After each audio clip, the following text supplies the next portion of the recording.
مجھے پتا ہے تمہارا مسئلہ کیا ہے۔ تم اپنے فیصلے اللہ پہ چھوڑ تو دیتے ہو مگر دل سے نہیں چھوڑتے۔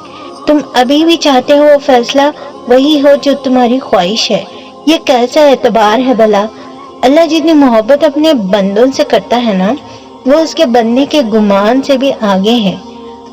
تم جو دیکھ رہے ہو وہ صرف وقتی سکون ہے، جبکہ اللہ جانتا ہے کہ تمہارا اصل سکون کس چیز میں ہے، تمہارے لیے کیا بہتر ہے، تمہیں کب، کیسے اور کون سی چیز سے عطا کرنی ہے۔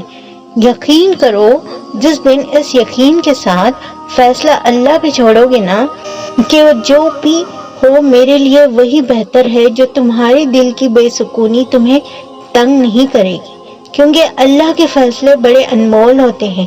جب ہم ایک پھول کی ضد لگائے بیٹھتے ہیں، وہ ہمیں ایک خوبصورت گلدستہ عطا کر دیتا ہے۔